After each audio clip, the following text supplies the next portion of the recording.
Hey everybody, Felix Staffelbaker here. I just wanted to make a quick video about the energy of the Bitcoin conference and how electrifying it was to be able to watch live the president of El Salvador say that he will be introducing a bill in the week after the conference in order to be able to make Bitcoin legal tender in his country. And really the impact that has across the world as being the first shot across the bow and really attacking central banks at the state level, at the national level, and at the multinational level, and how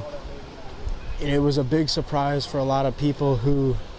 were even attending the event, and to see Jack Mallers talking with him and to be able to see him get emotional about the fact that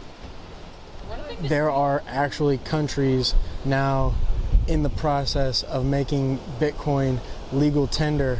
and that just completely eviscerates the idea of a central bank, the idea that we need a group of elites perched over the top of us as free people to be able to interact and have commerce and to be able to have freedom, and that's simply not the case. And that really brought that out, how especially these countries in South America who are being slammed, who are being printed into oblivion and having their currencies absolutely crushed from these central bank policies, and specifically just targeting these countries, especially like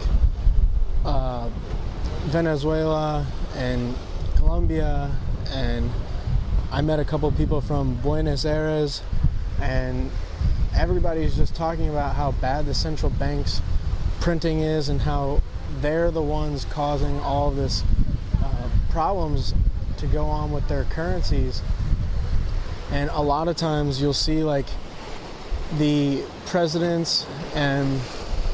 prime ministers and leaders of these nations simply won't go along with the bankster occupation. They won't go along with the corruption of money and all these types of things, and that's when you start to see these central banks move on these countries and really start to devalue in a major way. And what you have to understand is it's not really affecting these leaders. It's not really affecting these wealthy people, the top people in these countries. It's always affecting the small person, the average person, the person who actually needs a hard currency and something that they will be able to trust in a way that when they go to earn money via their labor, via their time, that they will be able to get a fair exchange rate for that, be it in dollars, euros, or gold, or some other type of currency. And what we're seeing is all these countries almost at the same time are turning to Bitcoin and seeing Bitcoin as the way to combat this central bank out of control policies, and to be able to take their currencies from a fiat standard, a fiat experiment, a failed system, and turn it into something that the central bankers are definitely scared of, and turn it into something that they will be able to use to be able to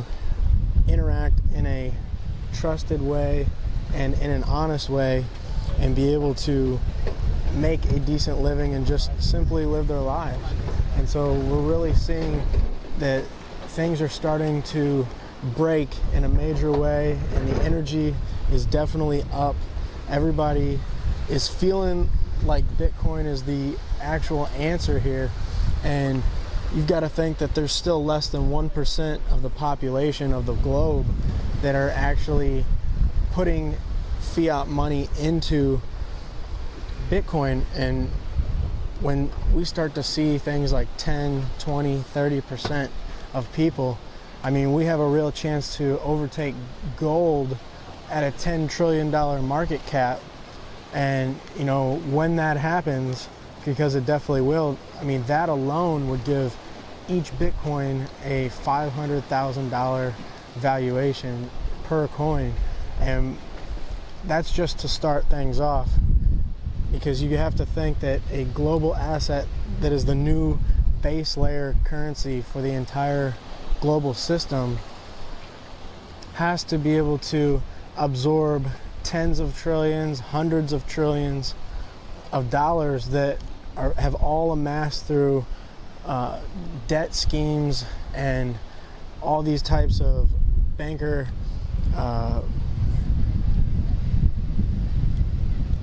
occupational different types of events that have caused nations and people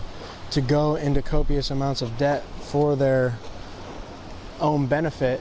Now we're seeing that that's being taken back by the people, and in a major way, that